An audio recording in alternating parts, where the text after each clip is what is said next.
3. The subject and enjoyment. Conforming to the meaning of the word process, recording falls back on, se rabat sur, production, but the production of recording itself is produced by the production of production. Similarly, recording is followed by consumption, but the production of consumption is produced in and through the production of recording. This is because something on the order of a subject can be discerned on the recording surface. It is a strange subject, however, with no fixed identity, wandering about over the body without organs, but always remaining peripheral to the desiring machines, being defined by the share of the product it takes for itself, garnering here, there, and everywhere a reward in the form of a becoming or an avatar, being born of the states that it consumes and being reborn with each new state. It's me, and so it's mine. Even suffering, as Marx says, is a form of self-enjoyment. Doubtless all desiring production is, in and of itself, immediately consumption and consummation, and therefore sensual pleasure. But this is not yet the case for a subject that can situate itself only in terms of the disjunctions of a recording surface in what is left after each division. Returning yet again to the case of Judge Schreber, we note that he is vividly aware of this fact. The rate of cosmic sexual pleasure remains constant, so that God will find a way of taking his pleasure with Schreber, even if in order to do so, Schreber must transform himself into a woman. But Schreber experiences only a residual share of this pleasure as a recompense for his suffering or as a reward for his becoming woman. On the other hand, God demands a constant state of enjoyment, and it is my duty to provide him with this, in the shape of the greatest possible output of spiritual voluptuousness. And if, in this process, a little sensual pleasure falls to my share, I feel justified in accepting it as some slight compensation for the inordinate measure of suffering and privation that has been mine for so many past years. Just as a part of the libido as energy of production was transformed into energy of recording, Newman, a part of this energy of recording is transformed into energy of consummation, voluptas. It is this residual energy that is the motive force behind the third synthesis of the unconscious, the conjunctive synthesis, so it's, or the production of consumption. We must examine how this synthesis is formed or how the subject is produced.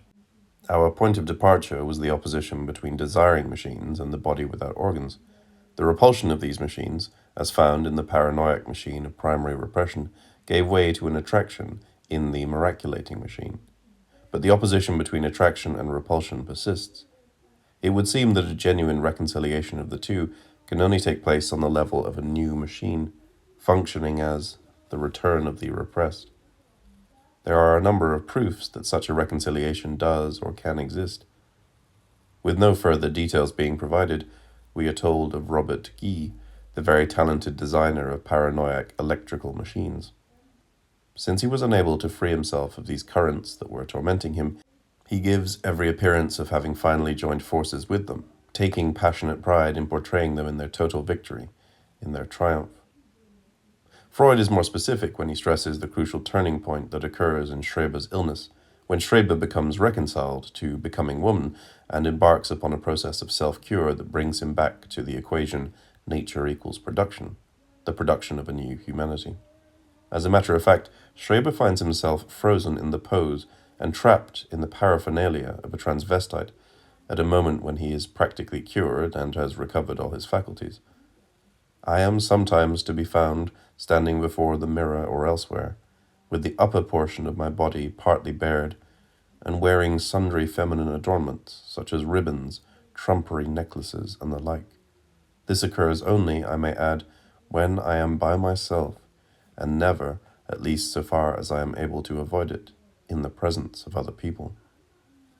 Let us borrow the term celibate machine to designate this machine that succeeds the paranoiac machine and the miraculating machine, forming a new alliance between the desiring machines and the body without organs, so as to give birth to a new humanity, or a glorious organism.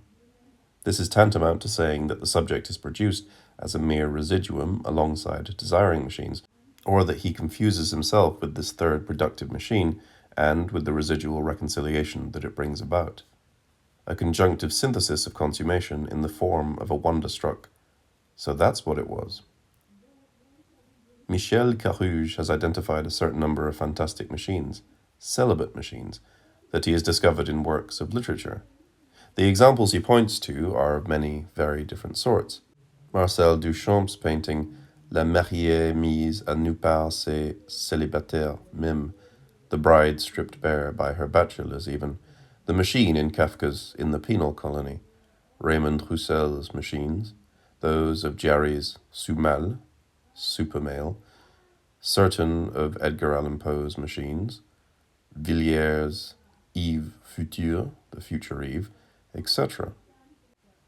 The characteristics that allow us to classify all of them in this one category, though their importance varies according to the example considered, are as follows.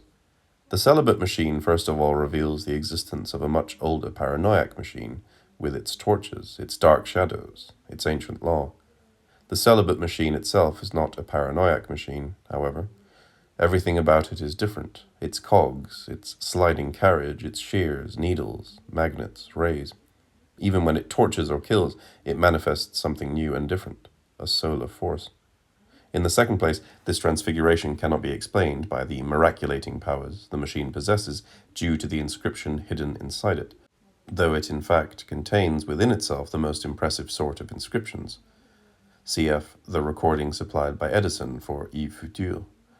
A genuine consummation is achieved by the new machine, a pleasure that can rightly be called autoerotic, or rather automatic, the nuptial celebration of a new alliance, a new birth, a radiant ecstasy, as though the eroticism of the machine liberated other unlimited forces. The question becomes, what does the celibate machine produce? What is produced by means of it? The answer would seem to be intensive quantities. There is a schizophrenic experience of intensive quantities in their pure state, to a point that is almost unbearable, a celibate misery and glory experienced to the fullest, like a cry suspended between life and death, an intense feeling of transition, states of pure, naked intensity stripped of all shape and form. These are often described as hallucinations and delirium, but the basic phenomenon of hallucination, I see, I hear, and the basic phenomenon of delirium, I think, presuppose an I feel at an even deeper level, which gives hallucinations their object, and thought delirium its content. And I feel that I am becoming a woman, that I am becoming a god, and so on, which is neither delirious nor hallucinatory, but will project the hallucination, or internalize the delirium. Delirium and hallucination are secondary in relation to the really primary emotion, which in the beginning only experiences intensities, becomings, transitions. Where do these pure intensities come from? They come from the two preceding forces, repulsion and attraction, and from the opposition of these two forces. It must not be thought that the intensities themselves are in opposition to one another, arriving at a state of balance around a neutral state. On the contrary, they are all positive in relationship to the zero intensity that designates the full body without organs, and they undergo relative rises or falls depending on the complex relationship between them and the variations in the relative strength of attraction and repulsion as determining factors. In a word, the opposition of the forces of attraction and repulsion produces an open series of intensive elements, all of them positive, that are never an expression of the final equilibrium of a system, but consist, rather, of an unlimited number of stationary, metastable states through which a subject passes. The Kantian theory, according to which intensive quantities fill up, to varying degrees, matter that has no empty spaces, is profoundly schizoid.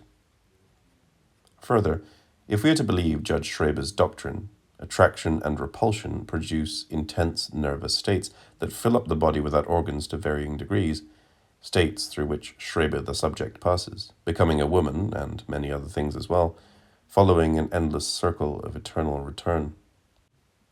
The breasts on the judge's naked torso are neither delirious nor hallucinatory phenomena. They designate, first of all, a band of intensity, a zone of intensity on his body without organs. The body without organs is an egg. It is crisscrossed with axes and thresholds, with latitudes and longitudes and geodesic lines, traversed by gradients marking the transitions and the becomings, the destinations of the subject developing along these particular vectors. Nothing here is representative. Rather, it is all life and lived experience. The actual lived emotion of having breasts does not resemble breasts. It does not represent them, any more than a predestined zone in the egg resembles the organ that it is going to be stimulated to produce within itself. Nothing but bands of intensity, potentials, thresholds, and gradients. A harrowing, emotionally overwhelming experience which brings the schizo as close as possible to matter, to a burning, living center of matter. This emotion, situated outside of the particular point where the mind is searching for it, one's entire soul flows into this emotion that makes the mind aware of the terribly disturbing sound of matter and passes through its white-hot flame. How is it possible that the schizo was conceived of as the autistic rag, separated from the real and cut off from life, that he is so often thought to be? Worse still, how can psychiatric practice have made him this sort of rag? How can it have reduced him to this state of a body without organs that has become a dead thing?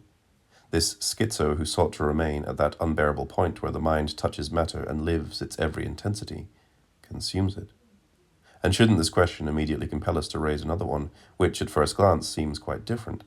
How does psychoanalysis go about reducing a person, who this time is not a schizophrenic but a neurotic, to a pitiful creature who eternally consumes daddy and mummy and nothing else whatsoever?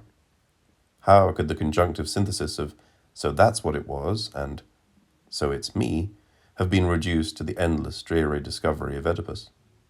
So it's my father, my mother. We cannot answer these two questions at this point. We merely see how very little the consumption of pure intensities has to do with family figures, and how very different the connective tissue of the "so it's" is from the Oedipal tissue. How can we sum up this entire vital progression?